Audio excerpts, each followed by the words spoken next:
Praise the Lord, praise the Lord, hallelujah. യേശുവേ സ്തോത്രം, യേശുവേ നന്ദി.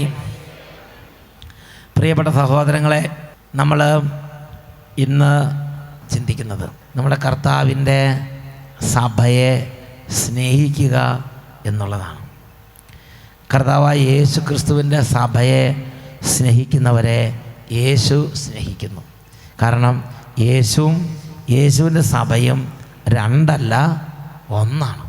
അതുകൊണ്ട് നമ്മുടെ ജീവിതത്തിൽ നമ്മൾ യേശുവിൻ്റെ സഭയ്ക്ക് വേണ്ടി എന്തെങ്കിലും ചെയ്യുമ്പോൾ അത് യേശുവിന് വളരെ ഇഷ്ടമാണ്.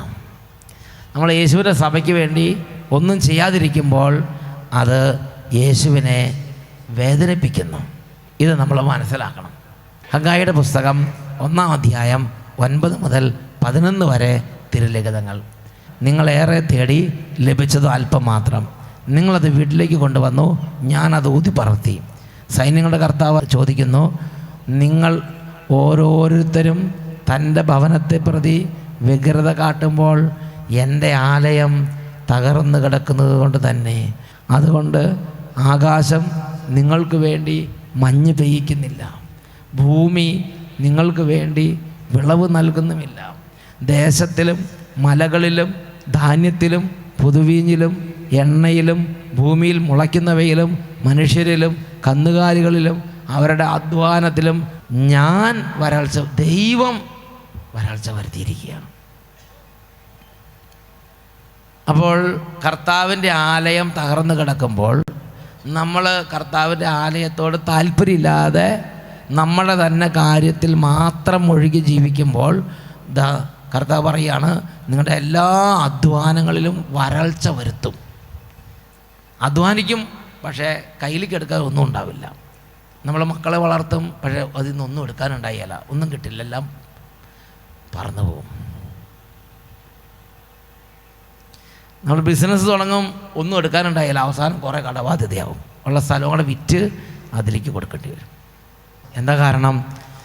എൻ്റെ ആലയം തകർന്നു കിടക്കുമ്പോൾ നിങ്ങൾ ഓരോരുത്തരും നിങ്ങളുടെ കാര്യത്തെ പ്രതി വ്യഗ്രത കൊണ്ടിരിക്കും. ഓരോരുത്തരും തൻ്റെ ഭവനത്തെ പ്രതി വ്യഗ്രത കാട്ടുമ്പോൾ എൻ്റെ ആലയം തകർന്നു.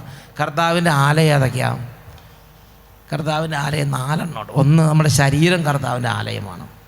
2, പള്ളി കർത്താവിൻ്റെ ആലയമാണ്, അല്ലേ? പള്ളി കർത്താവിൻ്റെ ആലയമാണ്.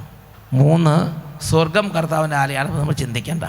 4, തിരുസഭ കർത്താവിൻ്റെ വീടാണ്, തിരുസഭ. അപ്പം നമ്മൾ തിരുസഭയെ കുറിച്ചാണ് ചിന്തിക്കുന്നത്. ലോകത്തിൽ സ്ഥാപിതമായിരിക്കുന്ന തിരുസഭ ഈശോയുടെ വീടാണ്. ഒരു വീട്ടിൽ എന്നതുപോലെ സഭയിൽ ഈശോ വസിക്കുന്നു, പരിശുദ്ധാത്മാവ് വസിക്കുന്നു. അപ്പോൾ ഈശോയും പരിശുദ്ധാത്മാവും എങ്ങനെയാണ് ഈ വീട്ടിൽ വസിക്കുന്നത് എന്ന് നിങ്ങൾ ചിന്തിക്കും. അതിനെക്കുറിച്ച് വിശുദ്ധ ഇരണേവൂസ് പറഞ്ഞത് എങ്ങനെയാണ്? ശരീരത്തിൽ ജീവൻ ഇരിക്കുന്നത് പോലെയാണ് സഭയിൽ പരിശുദ്ധാത്മാവ് ഇരിക്കുന്നത്. ശരീരത്തിൽ ജീവൻ എവിടെ ഇരിക്കുന്നത്? എല്ലാ സ്ഥലത്തും ഇരിക്കുകയാണ്. തലയിൽ തൊട്ട് കാലിൻ്റെ പെരുവിരലിൻ്റെ അറ്റം വരെ എല്ലാ സ്ഥലത്തും ജീവൻ ഇരിപ്പുണ്ട്. ഇതുമാതിരി സഭയുടെ ഉള്ളിൽ, സഭ പരിശുദ്ധാത്മാവിൻ്റെ വീടാണ് എന്ന് പറഞ്ഞാൽ സഭയുടെ ഉള്ളിൽ എല്ലാ കോശങ്ങളിലും പരിശുദ്ധാത്മാവ് ഇരിക്കുകയാണ്. സഭയുടെ ഉള്ളിൽ ഓരോ കോശം എന്ന് പറഞ്ഞാൽ ആരാ? മാമോദീസ മുങ്ങിയവർ. അപ്പോൾ മാമോദീസ മുങ്ങിയ ആളുകൾ ഇരിക്കുന്നതൊക്കെ ആരുണ്ട്? പരിശുദ്ധാത്മാവുണ്ട്. സഭ വ്യാപിച്ചു കിടക്കുന്നു, അവിടെ പരിശുദ്ധാത്മാവുണ്ട്, ഈശോയുണ്ട്.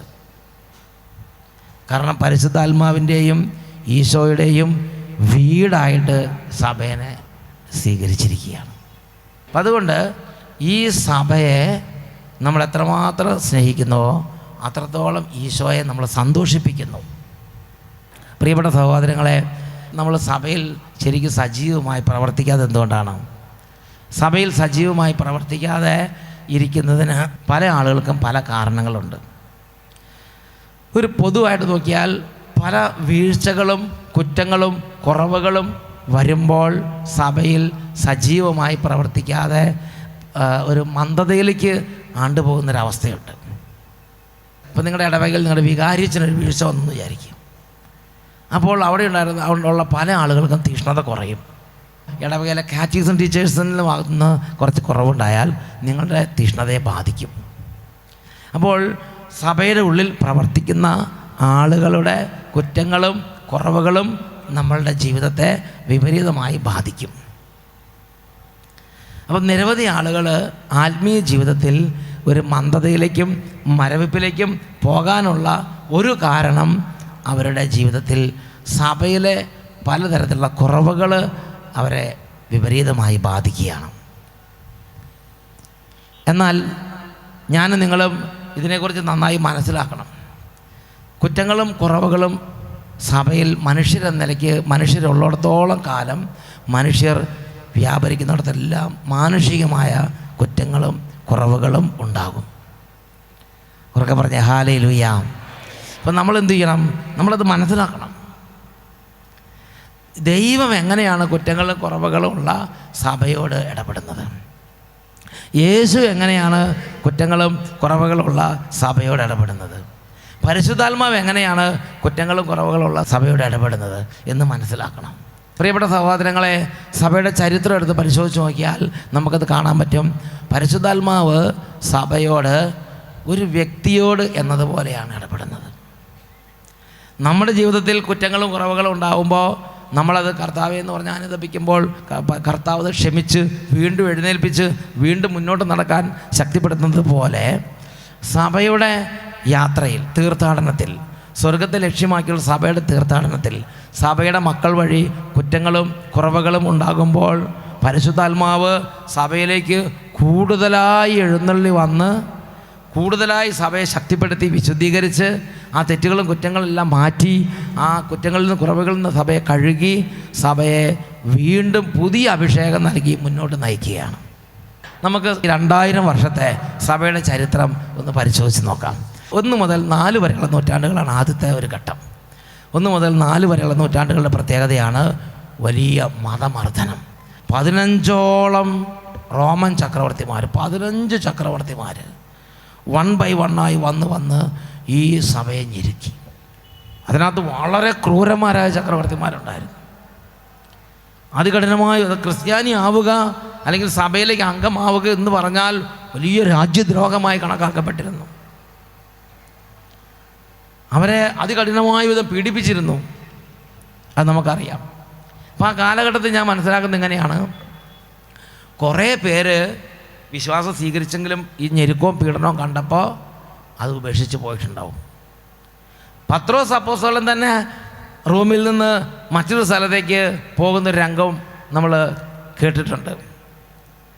റോമിൽ പീഡനം അതികഠിനമായി വർദ്ധിച്ചപ്പോൾ പത്രോസ് അപ്പോസ്തലൻ വിചാരിച്ചു മറ്റൊരു സ്ഥലത്തേക്ക് പോകാമെന്ന് വിചാരിച്ച് പത്രോസ് അപ്പോസ്തലൻ പോകുന്ന സമയത്താണ് എതിരെ യേശു വരുന്നു. ഉടനെ യേശുവിനോട് ചോദിച്ചു, കർത്താവ് അങ്ങ് എങ്ങോട്ടാണ് പോണത്? അപ്പോൾ കർത്താവ് പറഞ്ഞു, ഞാൻ റോമിലേക്ക് രണ്ടാമതും ഒന്നും കൂടെ കുരിശ് തറയ്ക്കപ്പെടാൻ വേണ്ടി പോവുകയാണ്. അപ്പോൾ പത്രോസ് അപ്പോസ്തലന് മനസ്സിലായി ഞാനിങ്ങനെ ഓടിപ്പോണത് ശരിയല്ല. പിന്നെ പത്രോസ് അപ്പോസ്തലൻ തിരിച്ച് റോമിലേക്ക് വന്ന് ആ റോമിൽ രക്തസാക്ഷിത്വം വഹിച്ച്. അപ്പോൾ നോക്കിയേ, ഈ പത്രോസ് അപ്പോസ്തലൻ പോലും ശക്തമായ ശുശ്രൂഷയിൽ നിന്ന് അകന്നു പോവുകയാണ്, മാറിപ്പോവുകയാണ്, വേറെ സ്ഥലത്തേക്ക് പോവുകയാണ്. അങ്ങനെയെങ്കിൽ ഈ 15 ചക്രവർത്തിമാരുടെ കാലഘട്ടത്തിൽ വിശ്വാസം സ്വീകരിച്ച ഒരുപാട് പേര് പിന്മാറ്റത്തിലേക്ക് പോയിട്ടുണ്ടാവും. അവരുടെ തീക്ഷ്ണത കെട്ടുപോയി കാണും. സ്വന്തം ജീവൻ രക്ഷിക്കാൻ വേണ്ടി അവർ ഒരു പക്ഷേ വിശ്വാസം സ്വീകരിക്കാതെ യേശുവിനെ തള്ളിപ്പറഞ്ഞ് തങ്ങളെ തന്നെ നിത്യജീവന് അയോഗ്യരാക്കിയിട്ടുണ്ടാവും. പക്ഷെ അപ്പോഴൊന്നും പരിശുദ്ധാത്മാവ് അവരെ കുറ്റപ്പെടുത്തിയില്ല. പരിശുദ്ധാത്മാവിൻ്റെ ശക്തമായ പ്രവർത്തനം ആ കാലഘട്ടത്തിൽ പരിശുദ്ധാത്മാവ് വീണ്ടും നൽകുകയാണ്. അതായത് പീഡനം വർദ്ധിക്കുമ്പോൾ പരിശുദ്ധാത്മാവ് കൂടുതലായിട്ട് അവിടെ വന്ന് ആ വിശ്വാസികളെ ബലപ്പെടുത്തി. അങ്ങനെ ആദ്യത്തെ 4 നൂറ്റാണ്ടുകളിൽ അതിശക്തമായ രക്തസാക്ഷികളെ സഭയിൽ ഉയർത്തി. രക്തസാക്ഷികളുടെ ചുടുനിണം വീണ മണ്ണിൽ സഭ തഴച്ചു വളർന്നു. 4 മുതൽ 8 വരെയുള്ള നൂറ്റാണ്ടുകളിലാണ് പാഷണ്ഡതകളുണ്ടായത്. AD 312 സഭയ്ക്ക് സ്വാതന്ത്ര്യം കിട്ടി. റോമിൻ്റെ ഔദ്യോഗിക മതമായി ക്രിസ്തു മതം മാറി. കോൺസ്റ്റന്റൈൻ ചക്രവർത്തി മിലാൻ വിളംബരം വഴി സഭയ്ക്ക് സ്വാതന്ത്ര്യം നൽകി. അങ്ങനെ സഭയ്ക്ക് പുറത്തുനിന്നുള്ള ശത്രുക്കളുടെ ഉപദ്രവം ഇല്ലാതായി. പുറത്തുനിന്നുള്ള ശത്രുക്കളുടെ ആക്രമണങ്ങൾ ഒരുവിധം നിലച്ചു. അപ്പോൾ സഭയുടെ ഉള്ളിൽ നിന്ന് ശത്രുക്കൾ തലപൊക്കാൻ തുടങ്ങി. സഭയുടെ ഉള്ളിൽ നിന്ന് തന്നെ പല പ്രശ്നങ്ങളുണ്ടാകാൻ തുടങ്ങി. അതിൽ പ്രധാനപ്പെട്ട ഒന്നാണ് ആ കാലഘട്ടത്തിലുണ്ടായ പാഷണ്ഡതകളും ശീഷ്മകളും. ആര്യനിസം, നെസ്തോറിയനിസം, ഇങ്ങനെ തുടങ്ങി എണ്ണമില്ലാത്ത പാഷണ്ഡതകളുണ്ടായിട്ടുണ്ട്. അതിനെ പ്രതിയുള്ള വഴക്കുകൾ, കലഹങ്ങൾ, കോലാഹലങ്ങൾ, ഇങ്ങനെ സഭയ്ക്കുള്ളിൽ വഴക്കും കലഹങ്ങളും കോലാഹലങ്ങളും കണ്ടപ്പോൾ എന്തായി? കുറേ പേരുടെ മനസ്സ് മടുത്ത്. അതിനിടയ്ക്ക് ഭിന്നത, കലഹം, വിഭജനം, ഇതിനുള്ളിലെ കലഹങ്ങളും ഇതിനുള്ളിലെ വഴക്കുകളും വാദപ്രതിവാദങ്ങളെല്ലാം കണ്ട് ഒരുപാട് വിശ്വാസികളുടെ മനസ്സ് മടുത്ത് കാണും. കുറേ പേര് ഞാൻ ആ വഴക്കിനില്ല. ഇപ്പോൾ പള്ളിയിൽ വഴക്കാണെങ്കിൽ കുറേ പേര് അങ്ങനെ പറഞ്ഞത്, ഞാൻ ആ പള്ളിയിലേക്കില്ല, അവിടുത്തെ വഴക്കും കലഹവും കാരണം ഞാൻ പള്ളി വന്നൊരു സമാധാനമില്ല എന്ന് പറഞ്ഞ് പള്ളിയിലേക്ക് പോകാതിരിക്കുന്നവരില്ല. അതേമാതിരി കുറേ പേര് അന്ന് വിശ്വാസത്തിന് പുറകോട്ട് പോയി കാണും. പക്ഷെ അപ്പോഴും പരിശുദ്ധാത്മാവ് പറഞ്ഞു, പുറത്ത് പോകേണ്ടവർക്കൊക്കെ പുറത്ത് പോക്കോ, പക്ഷെ ഞാൻ പോവില്ല, ഇതെൻ്റെ സഭയാണ്, ഇതിനെയൊക്കെ ഞാൻ വിശുദ്ധീകരിക്കും. പ്രൈസ് ദി ലോർഡ് എന്നൊക്കെ പറഞ്ഞ് ഹല്ലേലൂയ, ഹല്ലേലൂയ. പരിശുദ്ധാത്മാവ് സഭയുടെ ഉള്ളിൽ പുതിയ പെന്തക്കോസ്ത് അനുഭവം നൽകി. ആ കാലഘട്ടത്തിൽ പരിശുദ്ധാത്മാവ് ഉയർത്തിക്കൊണ്ട് വന്നവരാണ് സഭാപിതാക്കന്മാർ. വലിയ സഭാപിതാക്കന്മാരെ പരിശുദ്ധാത്മാവ് ഉയർത്തി. ആ സഭാപിതാക്കന്മാർ വന്ന് സഭയുടെ ചക്രവാളങ്ങളിൽ അവർ പ്രത്യക്ഷപ്പെട്ടു. ആഫ്രിക്കയിൽ നിന്നും റോമിൽ നിന്നും മധ്യ പൗരസ്ത്യ ദേശത്തു നിന്നും ജെറൂസലേമിൽ നിന്നും ഇസ്രായേലിൽ നിന്നും എല്ലാ ഭാഗത്തും നല്ല നല്ല സഭാപിതാക്കന്മാർ രംഗപ്രവേശം ചെയ്തു. അവരെ നമ്മൾ സഭാ ചരിത്രത്തിൽ വിളിക്കുന്നത് ചർച്ച് ഫാദേഴ്സ് എന്നാണ്. സഭാപിതാക്കന്മാർ, ചർച്ച് ഫാദേഴ്സ്. അവർ വന്ന് ശക്തമായി നല്ല ഈടുറ്റ പ്രബോധനങ്ങൾ നൽകി വിശ്വാസത്തിന് ആടി ഉലഞ്ഞിരുന്ന വിശ്വാസികളെ വിശ്വാസത്തിൻ്റെ കാര്യത്തിൽ ബലവത്താക്കി. 8 തൊട്ട് 12 വരെയുള്ള നൂറ്റാണ്ടുകളുടെ പ്രത്യേകതയാണ് ലോകത്തിൻ്റെ അരൂപി സഭയുടെ ഉള്ളിലേക്ക് ശക്തമായി പ്രവേശിച്ചു. ലോകത്തിൻ്റെ പുറത്ത് എങ്ങനെയാണോ ജീവിക്കുന്നത് അതുപോലെ സഭയുടെ ഉള്ളിലും സഭയുടെ സംവിധാനങ്ങളൊക്കെ മാറി. രാജകീയ ശൈലികളൊക്കെ സഭയുടെ ഉള്ളിലേക്ക് വന്ന് രാജാക്കന്മാർ ഭരിച്ചിരുന്ന കാലഘട്ടമാണ് ആ കാലഘട്ടം. ഫ്യൂഡലിസം ഉണ്ടായിരുന്ന കാലഘട്ടമാണ് ആ കാലഘട്ടം. അപ്പോൾ പുറത്ത് ഫ്യൂഡലിസം ഉണ്ടെങ്കിൽ ഉള്ളിൽ സഭയുടെ ഉള്ളിൽ ഇങ്ങനെ ഫ്യൂഡലിസം പോലുള്ള രംഗങ്ങളൊക്കെ വന്നു. പുറത്ത് ബ്യൂറോക്രസി ആണെങ്കിൽ സഭയുടെ ഉള്ളിലും ബ്യൂറോക്രസി. പുറത്തുള്ള ആളുകൾ ഉദ്യോഗസ്ഥ മേധാവിത്വം കാണിച്ചാൽ പള്ളിയുടെ ഉള്ളിലുള്ള സഭയുടെ ഉള്ളിലുള്ളവരും ഉദ്യോഗസ്ഥന്മാരെ പോലെ പെരുമാറാൻ തുടങ്ങി. പള്ളിയിൽ ചെന്നാൽ അച്ഛനൊരു ഉദ്യോഗസ്ഥനെ പോലെ പെരുമാറുക. അപ്പോൾ ലോകത്തിൽ എന്താണോ അത് തന്നെ സഭയുടെ ഉള്ളിലേക്ക് കയറി വന്നു. അപ്പോൾ ഇതെല്ലാം പരിശുദ്ധാത്മാവിനെ വേദനിപ്പിച്ചു. പരിശുദ്ധാത്മാവിനെ വേദനിപ്പിച്ചതുപോലെ തന്നെ ഇതെല്ലാം കണ്ടു കേട്ട് ഒരുപാട് വിശ്വാസികളുടെ മനസ്സും വേദനിച്ചിട്ടുണ്ട്. പക്ഷെ അപ്പോഴൊക്കെ കുറേ വിശ്വാസികളുടെ മനസ്സും അടുത്ത് ഇതൊക്കെ എന്താ ലോകവും സഭയും ഒന്നുപോലെ ആയല്ലോ, അതുകൊണ്ട് ഞാൻ സഭയ്ക്കുള്ളിലേക്കില്ലെന്ന് പറഞ്ഞ് കുറേ പേര് ആത്മീയ കാര്യങ്ങളിൽ നിന്നും പള്ളിയിൽ നിന്നും വിശ്വാസത്തിൽ നിന്നും സഭയിൽ നിന്ന് അകന്നു പോയിട്ടുണ്ടാവും.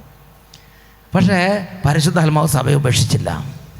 ഫ്രാൻസിസ് അസീസി, ക്ലാര പുണ്യവതി, അങ്ങനെയുള്ള വലിയ വലിയ മഹാവിശുദ്ധന്മാരെ ഉയർത്തി പരിശുദ്ധാത്മാവ് സഭയെ ശക്തിപ്പെടുത്താൻ തുടങ്ങി, നവീകരിക്കാൻ തുടങ്ങി. ആരെയും തള്ളിക്കളഞ്ഞില്ല, പക്ഷെ പുതിയ ആളുകളെ ഉയർത്തി അവരിലൂടെ സഭാ നവീകരണം പരിശുദ്ധാത്മാവ് നടത്തിക്കൊണ്ടിരുന്നു. 12 മുതൽ 16 വരെയുള്ള നൂറ്റാണ്ടുകളുടെ പ്രത്യേകതയാണ് ആ കാലഘട്ടത്തിലാണ് പ്രോട്ടസ്റ്റൻ്റ് വിപ്ലവം ഉണ്ടാകുന്നത്. ആ പ്രോട്ടസ്റ്റൻ്റ് വിപ്ലവ കാലത്ത് യൂറോപ്പിലെ സഭ, പ്രത്യേകിച്ച് വെസ്റ്റേൺ ചർച്ച്, അത് രണ്ടായി പിളർന്നു. ലൂതറിൻ്റെ നേതൃത്വത്തിൽ വലിയൊരു വിഭാഗം, മാർപ്പാപ്പയുടെ നേതൃത്വത്തിലുള്ള കത്തോലിക്ക സഭ, തമ്മിൽ രക്തരൂഷിതമായ യുദ്ധങ്ങളും കലഹങ്ങളും കലാപങ്ങളും യൂറോപ്യൻ രാജ്യങ്ങളിലുണ്ടായി. ഒരു പള്ളി തന്നെ രണ്ടായിട്ടൊക്കെ വിഭജിച്ച് 2 സ്ഥലത്ത് ഒരു പള്ളി തന്നെ 2 കൂട്ടരും കുർബാന അർപ്പിക്ക് ഭയങ്കര കലഹം ഉണ്ടായിട്ടുണ്ട്. ഒരുപാട് കൊലപാതകങ്ങൾ ആ കാലഘട്ടത്തിൽ നടന്നിട്ടുണ്ട്. 12 മുതൽ 16 വരെയുള്ള ഇംഗ്ലണ്ടിൽ ഹെൻറി 8 രാജാവിൻ്റെ കാലത്ത് ആംഗ്ലിക്കൻ സഭ വന്നപ്പോൾ ഒരുപാട് കത്തോലിക്കരെ ഇംഗ്ലണ്ടിൽ കൊന്നുകളഞ്ഞു. ആ സമയത്ത് തന്നെ കത്തോലിക്ക ചായ്വുള്ള ഭരണാധികാരി വന്നപ്പോൾ ഒരുപാട് ആംഗ്ലിക്കൻകാരെയും അവിടെ കൊന്നിട്ടുണ്ട്. അങ്ങോട്ടും ഇങ്ങോട്ടും ഒരുപാട് പേരെ കൊലപ്പെടുത്തി. Praise the Lord, hallelujah. വലിയ കലഹവും ഭിന്നിപ്പും സമാധാനക്കേടും. അപ്പോഴും പരിശുദ്ധാത്മാവ് ഈ സഭയിലെ അംഗങ്ങളുടെ കുറവ് കണ്ടിട്ട് സഭയെ ഉപേക്ഷിച്ചില്ല. പരിശുദ്ധാത്മാവ് വീണ്ടും പുതിയ പെന്തക്കോസ്തായിരിക്കും സഭയുടെ ഉള്ളിലേക്ക് വന്നു. ഇഗ്നേഷ്യസ് ലയോള, ഫ്രാൻസിസ് സേവിയർ, ഇങ്ങനെയുള്ള വലിയ കർമ്മശേഷിയുള്ള വലിയ വിശുദ്ധന്മാരെ ആ കാലഘട്ടത്തിൽ പരിശുദ്ധാത്മാവ് ഉയർത്തി. കൗൺസിൽ ഓഫ് ട്രെൻഡ് കൗൺസിൽ, ആ കൗൺസിലൊക്കെ വിളിച്ചു കൂട്ടാൻ മാർപ്പാപ്പയ്ക്ക് പ്രേരണ നൽകി. അങ്ങനെ സഭയുടെ ഉള്ളിൽ ദൈവത്തിൻ്റെ വചനത്തിൽ നിരക്കാത്ത എല്ലാ കാര്യങ്ങളും ഒഴിവാക്കാൻ വേണ്ടി ഒരു കൗണ്ടർ റിഫർമേഷനൊക്കെ തുടങ്ങാൻ പരിശുദ്ധാത്മാവ് ശക്തി കൊടുത്തു. ഉച്ചത്തിൽ പറഞ്ഞ ഹല്ലേലൂയ. പരിശുദ്ധാത്മാവ് സഭയെ നവീകരിച്ചുകൊണ്ടിരുന്നു. 16 മുതൽ 20 വരെയുള്ള നൂറ്റാണ്ടുകളുടെ പ്രത്യേകതയാണ് വ്യാവസായിക വിപ്ലവം. യൂറോപ്പിൽ വ്യാവസായിക വിപ്ലവം ഉണ്ടായി. പുതിയ കണ്ടുപിടുത്തങ്ങൾ ഒരുപാട് വന്നു. ആ കാലഘട്ടത്തിലാണ് ലോകമഹായുദ്ധം എന്ന് പറഞ്ഞാൽ യൂറോപ്പിനെ ഒരുപാട് ബാധിച്ച സംഭവമാണ്. കുടുംബങ്ങളിലെ പുരുഷന്മാരെല്ലാം യുദ്ധത്തിൽ മരിച്ചുപോയി. ഇതെല്ലാം കണ്ട് സ്ത്രീകൾക്ക് ഡിപ്രഷൻ പോലെ, കുട്ടികളും സ്ത്രീകളും ഒരുപാട് നരകിച്ച കാലഘട്ടമാണത്. വീട്ടിൽ കാരണം ഇതെല്ലാം കണ്ടും കേട്ടും വലിയ കലാപത്തിൻ്റെയും കലഹത്തിൻ്റെയും യുദ്ധത്തിൻ്റെയും അന്തരീക്ഷത്തിൽ ജീവിച്ച് കടന്നു പോകുന്ന ജനത, അവരുടെ വിശ്വാസം മരവിച്ചു പോയി. ആ കാലഘട്ടത്തിലാണ് ഒരുപാട് വിപ്ലവങ്ങളുണ്ടായത്. ഫ്രഞ്ച് വിപ്ലവം, റഷ്യൻ വിപ്ലവം, ഹിറ്റ്ലറിൻ്റെ നേതൃത്വത്തിലുള്ള സഭാ നശീകരണം, നെപ്പോളിയൻ്റെ നേതൃത്വത്തിലുള്ള ആക്രമണങ്ങൾ, നെപ്പോളിയനെ പോലെയും ഹിറ്റ്ലറെ പോലെയും അതുപോലെ തന്നെ മുസോളിനിയെ പോലെയും പിന്നെ ജോസഫ് സ്റ്റാലിൻ, റഷ്യയിൽ നിന്നുള്ള ജോസഫ് സ്റ്റാലിനെ പോലെയും ലെനിനെ പോലെയുള്ള ഒരുപാട് പേര് സഭാ മക്കളെ തല്ലി തകർക്കാൻ വേണ്ടി നോക്കിയ കാലഘട്ടമാണ്. യൂറോപ്യൻ രാജ്യങ്ങൾ, ഒരുപാട് രാജ്യങ്ങളിൽ അനേകം കത്തോലിക്കരെ കൊന്നു. റഷ്യയിൽ ഒറ്റ രാത്രി തന്നെ 20,000 വൈദികരെ കൊന്നുകളഞ്ഞു. പ്രിയപ്പെട്ട സഹോദരങ്ങളെ, ഇങ്ങനെ 16 മുതൽ 20 വരെയുള്ള നൂറ്റാണ്ടുകളിൽ ഓരോ രാജ്യങ്ങളിലും ആൻറ്റി കാത്തലിക് ആയിട്ടുള്ളതും സഭയ്ക്കെതിരായിട്ടുള്ളതും ഒരുപാട് വിപ്ലവങ്ങളും മൂവ്മെൻറ്റുകളും ഉണ്ടായി. അപ്പോഴൊക്കെ സഭയെക്കുറിച്ച് ഒരുപാട് ചീത്ത കാര്യങ്ങൾ ഇവരങ്ങോട്ട് പ്രചരിപ്പിക്കും. ആദ്യം നെഗറ്റീവ് കാര്യങ്ങൾ ആദ്യം അങ്ങോട്ട് പ്രചരിപ്പിക്കും, പിന്നെയാണ് വിപ്ലവം അഴിച്ചുവിടുന്നത്. അപ്പോൾ ഒരുപാട് പേരുടെ ഉള്ളിൽ സഭയോടുള്ള താല്പര്യവും സ്നേഹവും കുറഞ്ഞു പോകും. അങ്ങനെ പല ആളുകളും പ്രാർത്ഥനയിൽ നിന്നും വിശ്വാസത്തിൽ നിന്നും മന്ദിച്ചു പോകും. അങ്ങനെ 16 മുതൽ 20 വരെ നൂറ്റാണ്ടുകളിൽ വലിയൊരു മരവിപ്പ് പല ഭാഗങ്ങളിലും ഉണ്ടായി. അപ്പോഴും പരിശുദ്ധാത്മാവ് സഭയെ തള്ളിക്കളഞ്ഞില്ല. പരിശുദ്ധാത്മാവ് സഭയിലേക്ക് വീണ്ടും പുതിയ ശക്തിയോടെ എഴുന്നള്ളി വന്നു. 2ാം വത്തിക്കാൻ കൗൺസിൽ പോലുള്ള കൗൺസിലിൽ വിളിച്ചു കൂട്ടാൻ പരിശുദ്ധാത്മാവ് പ്രേരിപ്പിച്ചു. അതുപോലെ വളരെ വിശുദ്ധരും കർമ്മശേഷിയുള്ള മാർപ്പാപ്പമാരെ നൽകിയൊരു കാലഘട്ടമാണ് 16 മുതൽ 20 വരെയുള്ള നൂറ്റാണ്ടുകൾ. ആ കാലഘട്ടത്തിൽ മാർപ്പാപ്പന്മാർ വളരെ നല്ല വിശുദ്ധിയോടെ സഭയ്ക്ക് നേതൃത്വം കൊടുത്തു. പോൾ 6-ാമൻ മാർപ്പാപ്പ, ജോൺ 23-ാം മാർപ്പാപ്പ, 12-ാം പിയൂസ് മാർപ്പാപ്പ, ഇങ്ങനെയുള്ള ഒരുപാട് കർമ്മശേഷിയുള്ളവർ വിശുദ്ധരായ മാർപ്പാപ്പന്മാർ ആ കാലഘട്ടത്തിൽ സഭയ്ക്ക് നേതൃത്വം കൊടുക്കാൻ പരിശുദ്ധാത്മാവ് ഉയർത്തി. അവരിലൂടെ എല്ലാം പരിശുദ്ധാത്മാവ് വലിയൊരു നവോത്ഥാനം കൊണ്ടുവന്നു. പ്രിയപ്പെട്ട സഹോദരങ്ങളെ, സത്യത്തിൽ ഈ 1-ാം നൂറ്റാണ്ട് തൊട്ട് ഈ 20-ാം ഈ കാലഘട്ടം വരെയുള്ള സഭയുടെ ചരിത്രം പരിശോധിച്ചാൽ പരിശുദ്ധാത്മാവ് ഒരു കുടുംബനാഥൻ അല്ലെങ്കിൽ ഒരു കുടുംബനാഥ വീട്ടിൽ എങ്ങനെ വസിക്കുന്നുവോ അങ്ങനെ പരിശുദ്ധാത്മാവ് സഭയിൽ വസിച്ചുകൊണ്ട് പരിശുദ്ധാത്മാവ് സഭയുടെ ഉള്ളറകളെ വിശുദ്ധീകരിച്ചു കൊണ്ടിരുന്നു. സഭയും പരിശുദ്ധാത്മാവും തമ്മിലുള്ള ബന്ധത്തിന് ഏറ്റവും നല്ലൊരു ഉദാഹരണമായിട്ട് ഇറനേവൂസ് പിതാവ് നൽകുന്നത്, സഭാപിതാവായ ചർച്ച് ഫാദറായ ഇറനേവൂസ് നൽകുന്നത് ജീവനും ശരീരവും തമ്മിലുള്ള ബന്ധം പോലെയാണ്. ശരീരത്തിൽ ജീവൻ ഉള്ളിടത്തോളം കാലം ശരീരത്തിൻ്റെ പ്രത്യേകതയാണ്. എന്താ പ്രത്യേകത? ഏതെങ്കിലും ഒരു ശരീരഭാഗം അഴുകിപ്പോയാൽ, ഏതെങ്കിലും ഒരു കോശം കേടുവന്നാൽ, പഴുത്താൽ എന്തു ചെയ്യും? ഈ ശരീരം തന്നെ ആ കോശത്തെയൊക്കെ റീപ്ലേസ് ചെയ്ത് പുതിയ കോശങ്ങളുണ്ടാക്കും. അതുപോലെ ഈ സഭാ ശരീരമാകുന്ന ഈ വലിയ ഈ സഭ 232 രാജ്യങ്ങളിലായി വ്യാപിച്ചു കിടക്കുന്ന കോടിക്കണക്കിന് വിശ്വാസികളുള്ള ഈ സഭ, അതിൽ ചിലപ്പോൾ വൈദികർക്ക് ചിലപ്പോൾ കുറവുകളുണ്ടാവും, ചിലപ്പോൾ ബിഷപ്പുമാർക്ക് കുറവുകളുണ്ടാവും, ചിലപ്പോൾ അൽമായ സഹോദരങ്ങൾക്ക് കുറവ്. അപ്പോൾ ആർക്ക് കുറവുകൾ വന്നാലും മാമോദീസ മുങ്ങിയ ഓരോ മകനും ഓരോ മകളും വഴി വന്ന കുറ്റങ്ങളും കുറവുകളും അത് നികത്തി അതെല്ലാം കഴുകി അതൊക്കെ വിശുദ്ധീകരിച്ച് പുതിയ പുതിയ അഭിഷേകങ്ങൾ സഭയിൽ കൊണ്ടുവരുന്നത് പരിശുദ്ധാത്മാവാണ്. ശരീരത്തിൽ ജീവനുണ്ടെങ്കിൽ ആ ജീവൻ്റെ നിർബന്ധമാണ് എന്ത്? ഇതിൻ്റെ അഴുകിയ കോശങ്ങളെല്ലാം മാറണം, പുതിയ പുതിയ കോശങ്ങൾ ഉണ്ടാകണം. അതുപോലെ പരിശുദ്ധാത്മാവ് സഭയിൽ വസിച്ചുകൊണ്ട് സഭയുടെ ആന്തരിക മണ്ഡലത്തിൽ നിരന്തര വിശുദ്ധീകരണം പരിശുദ്ധാത്മാവ് നടത്തിക്കൊണ്ടിരിക്കുന്നുണ്ട്. അതുകൊണ്ട് പ്രിയപ്പെട്ട സഹോദരങ്ങളെ, നമ്മൾ ഈ അടുത്ത കാലത്ത് നമ്മൾ സഭയിൽ കണ്ട ഓരോ കാര്യങ്ങളൊക്കെ കാണുമ്പോൾ മനസ്സ് ഇടിയുകയോ തളരുകയോ ചെയ്യേണ്ട ആവശ്യമില്ല. പരിശുദ്ധാത്മാവ് ഈ 2000 വർഷം സഭയെ നയിച്ച് ഇതുവരെ എത്തിച്ച പരിശുദ്ധാത്മാവ് ഇപ്പോഴും പ്രവർത്തന നിരതനാണ്. കുറവുകളൊക്കെ നികത്തി കേടുവന്ന കോശങ്ങളൊക്കെ റീപ്ലേസ് ചെയ്ത് പുതിയ പുതിയ കോശങ്ങളെ നിർമ്മിച്ച് പരിശുദ്ധാത്മാവ് സഭയെ വിശുദ്ധിയിലും കൃപയിലും മുന്നോട്ട് നയിച്ചുകൊണ്ടിരിക്കുകയാണ്. ഒരു മണവാളിന് വേണ്ടി മണവാട്ടിയെ ഒരുക്കുന്നത് പോലെ പരിശുദ്ധാത്മാവ് നിരന്തരം സഭയുടെ ഉള്ളിൽ വസിച്ചുകൊണ്ട് സഭയെ യേശുവിൻ്റെ 2ാം വരവിന് വേണ്ടി ഒരുക്കിക്കൊണ്ടിരിക്കുകയാണ്. ഇപ്പോഴാണ് കോലാഹലങ്ങളും ബഹളങ്ങളും ഇതൊക്കെ നിങ്ങൾ ചിന്തിച്ചാൽ മതി. കേടുവന്ന വാക്കൊക്കെ മാറ്റി പുതുക്കി പണിത് എല്ലാം നന്നാക്കിക്കൊണ്ടിരിക്കുകയാണ് പരിശുദ്ധാത്മാവ്. ഇതെല്ലാം കാണുകയും കേൾക്കുകയും ചെയ്യുമ്പോൾ നിങ്ങൾ പറയണം, പരിശുദ്ധാത്മാവ് കൂടുതൽ പ്രവർത്തിക്കുന്നു, പരിശുദ്ധാത്മാവ് കൂടുതൽ നവീകരിക്കുന്നു, ഇടപെടുന്നു. പരിശുദ്ധാത്മാവ് ഇപ്പോൾ അതിനേക്കാൾ കുറച്ചും കൂടെ ഷൈനിങ് ആയ പ്രകാശിക്കുന്ന ഒരു മുഖം സഭയ്ക്ക് നൽകും. കാരണം പരിശുദ്ധാത്മാവ് സജീവനാണ്. പരിശുദ്ധാത്മാവ് 2000 വർഷം പ്രവർത്തിച്ച പരിശുദ്ധാത്മാവ് ഇപ്പോഴും പ്രവർത്തിച്ചുകൊണ്ടിരിക്കുന്നു എന്നൊക്കെ പറഞ്ഞ് ഹല്ലേലൂയ, ഹല്ലേലൂയ.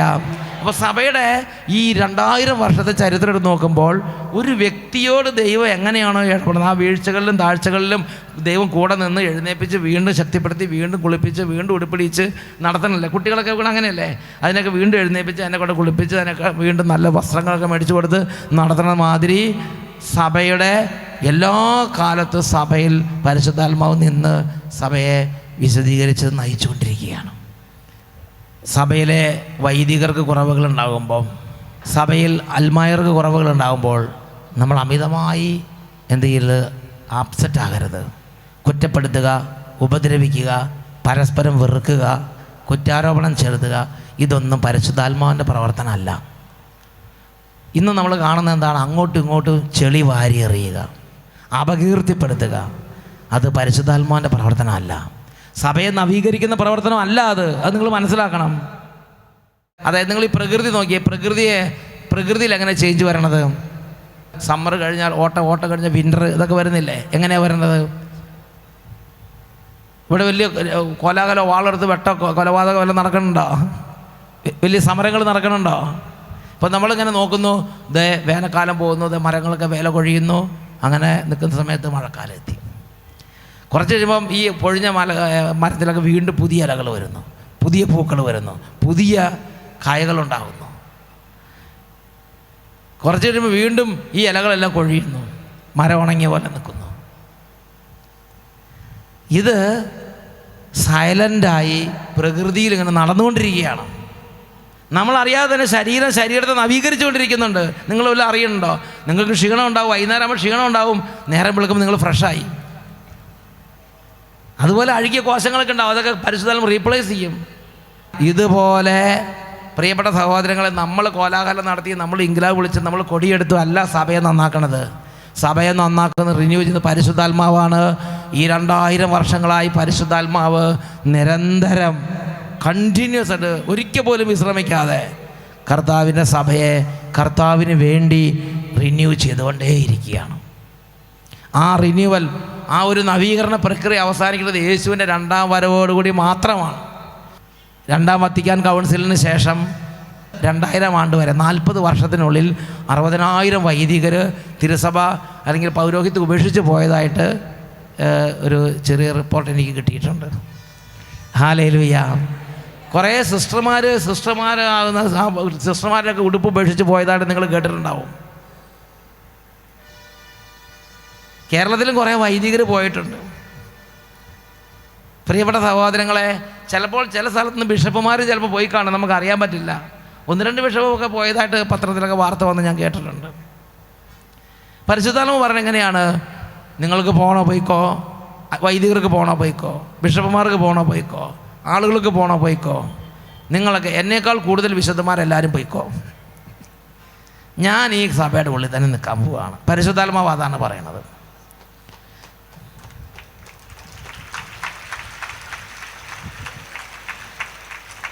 ഈശോ പറഞ്ഞു, ഞാൻ ഈ സഭയുടെ ഉള്ളിൽ നിന്ന്, എൻ്റെ ഈ സഭയുടെ ഈ ആളുകളുടെ ഉള്ളിൽ നിന്ന് ഇവരെ വിശുദ്ധീകരിച്ച്, ഇവരെ നവീകരിച്ച്, ഇവരെ പരമപിതാവ് സ്വർഗപിതാവിൻ്റെ മുമ്പിൽ ചുളിവോ കറയോ ഇല്ലാത്ത നിഷ്കളങ്കമായ ബ്ലെമിഷ് അങ്ങനെ നിഷ്കളങ്കമായ ഒരവസ്ഥയെ സമർപ്പിക്കാൻ ഞാൻ ഇതിനുള്ളിൽ നിൽക്കുകയാണ്.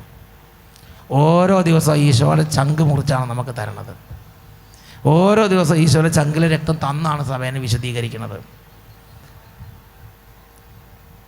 അത്രയും കഷ്ടപ്പെട്ട് സഭയുടെ ഉള്ളിൽ അധ്വാനിക്കുന്ന ആരോ ഉള്ളത്? ഈശോയുടെ ചങ്കിലെ രക്തം തന്നാണ് ഓരോ ദിവസവും നമ്മളെ ബലപ്പെടുത്തുന്നത്. അത്രയും കഷ്ടപ്പെട്ട് നിൽക്കുന്ന ആരോ ഉള്ളത്? എന്നിട്ട് നിങ്ങൾ കുറ്റം പറ.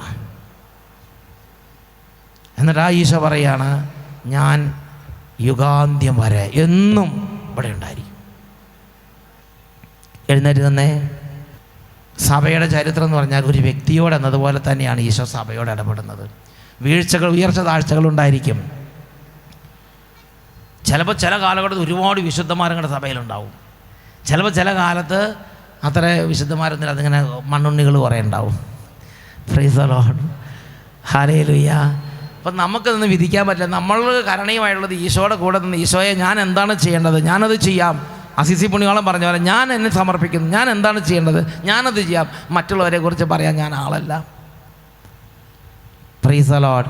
നിങ്ങളുടെ ഹൃദയത്തിൽ ആരോട് വെറുപ്പ് തോന്നരുത്, ഒരാളോട് വെറുപ്പ് തോന്നരുത്. നിങ്ങൾ ഒരാൾ പറയണ തിന്മയ്ക്ക് കൂട്ടു നിൽക്കരുത്. സഭയെ ദുഷിക്കുകയോ സഭയിലെ വൈദികരെ ദുഷിക്കുകയോ സഭയിലെ ബിഷപ്പുമാരെ ദുഷിക്കുകയോ ചെയ്യുന്ന ആളുകൾ പരിശുദ്ധാത്മാവിൻ്റെ അല്ല. വെറുപ്പ് വെച്ചൊന്നും നമുക്ക് സഭേനെ നന്നാക്കാൻ പറ്റില്ല. വൈദികരോട് വെറുപ്പ് വെക്കരുത്, ബിഷപ്പുമാരോട് വെറുപ്പ് വെക്കരുത്, ബാക്കിയുള്ള ആരോടും വെറുപ്പ് വെക്കരുത്. എന്നുവെച്ചാൽ ചിലപ്പോൾ ചില വൈദിക ജീവിതം ഉപേക്ഷിച്ച് പോയ ചില ആളുകൾ സഭയെ ദുഷിക്കുന്നുണ്ടാവും. അവരെ സ്നേഹിക്കുക. ഈശോ അവർക്ക് വേണ്ടി കൂടിയാണ് രക്തം ചിന്തിയത്. സിസ്റ്ററിൻ്റെ സ്ഥാനം ഉപേക്ഷിച്ച് പോയ ചില ആളുകൾ ചിലപ്പോൾ അറിയാതെ സഭയ്ക്കെതിരെ ചില കാര്യങ്ങൾ പറയുന്നുണ്ടാവും. അവരെ സ്നേഹിക്കുക. അവർ ചെയ്യുന്ന എന്തെന്ന് അവരറിയുന്നില്ലെന്ന് വിചാരിച്ചാൽ മതി. ആരോട് വെറുപ്പ് വെക്കരുത്. എങ്കിൽ മാത്രമേ പരിശുദ്ധാത്മാവിൻ്റെ കൂടെ നിന്ന് സഭയെ നവീകരിക്കാൻ പറ്റുള്ളൂ. കർത്താവിൻ്റെ സഭയെ കർത്താവ് ഒരിക്കലും ഉപേക്ഷിക്കുന്നില്ല. നമ്മൾ എഴുതി പ്രചരിപ്പിക്കുന്ന പോലെ ഒന്നല്ല. ആ കുറവുകൾ നികത്താൻ വേണ്ടിയാണ് ഈശോ രക്തം ചിന്തിയത്. എന്നിട്ട് ഈശോ പറഞ്ഞു, ഇനി എന്തെങ്കിലും കൂടുതൽ ധനാർ ആവശ്യം വന്നാൽ ഞാൻ കൊടുത്തോളാം എന്ന് ഈശോ പറഞ്ഞിട്ടുമുണ്ട്. ഹല്ലേലൂയ. പരിശുദ്ധാത്മാവിനെ ഈശോ അയച്ചു. യേശുവും കൂടെ നിൽക്കുകയാണ്. ഉച്ചത്തിൽ പറഞ്ഞ് ഹല്ലേലൂയ, ഹല്ലേലൂയ, ഹല്ലേലൂയ. രണ്ട് കാര്യങ്ങൾ നന്നായിട്ട് ഉയർത്തി പിടിച്ചേ. എൻ്റെ ഈശോയെ, ഈ സഭയെ സ്നേഹിക്കാൻ ഒരു അനുഗ്രഹം തരണമെന്ന് പറഞ്ഞ് പ്രാർത്ഥിക്കാം. ഹല്ലേലൂയ, ഹല്ലേലൂയ, ഹല്ലേലൂയ, ഹല്ലേലൂയ. രണ്ട് കരങ്ങൾ ഉയർത്തി കർത്താവിനെയും കർത്താവിൻ്റെ സഭയെയും ജീവൻ കൊടുത്ത് സ്നേഹിക്കാൻ ആഗ്രഹിച്ച് ഉച്ചത്തിൽ വിളിക്കട്ടെ. ഹല്ലേലൂയ. യേശുവേ നന്ദി, യേശുവേ നന്ദി, യേശുവേ നന്ദി, യേശുവേ നന്ദി. ജീവിക്കുന്ന ദൈവത്തിൻ്റെ അരൂപിയെ ഉച്ചത്തിൽ വിളിക്കുന്നു.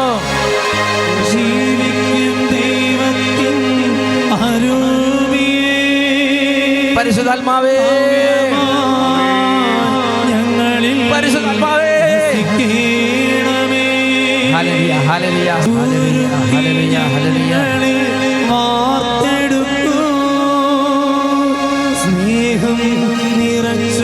ഈശോയെ, ഈശോയുടെ നാമത്തിൽ അനുഗ്രഹിക്കുന്നു, ഇപ്പോഴും എപ്പോഴും എന്നേക്കും.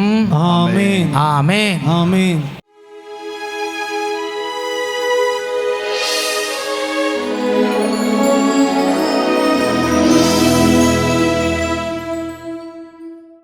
ഹല്ലേലൂയ, ഹല്ലേലൂയ. പ്രിയപ്പെട്ട സഹോദരങ്ങളെ, ഈ സമയം ദിവ്യകാരുണ്യ ഈശോയെ ഉയർത്തി ആശീർവാദം നൽകുന്ന സമയത്ത് കുറേ നേരം കരങ്ങൾ ഉയർത്തി ഈശോയിലേക്ക് നോക്കി, യേശുവേ, യേശുവേ, ഞാനിതാ അങ്ങയുടെ സന്നിധിയിൽ താഴ്മയോടെ എളിമപ്പെടുന്നു, എന്നെ രക്ഷിക്കണമേ, എൻ്റെ കുടുംബത്തെ രക്ഷിക്കണമെന്ന് പറഞ്ഞ് പൊട്ടിക്കരഞ്ഞ് പ്രാർത്ഥിക്കാം.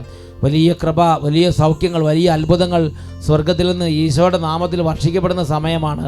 രണ്ട് കരങ്ങൾ ഉയർത്തുക, ഉറക്കെ സ്തുതിക്കുന്നു.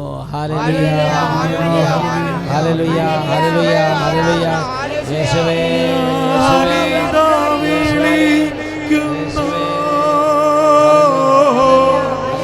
യേശുവേ,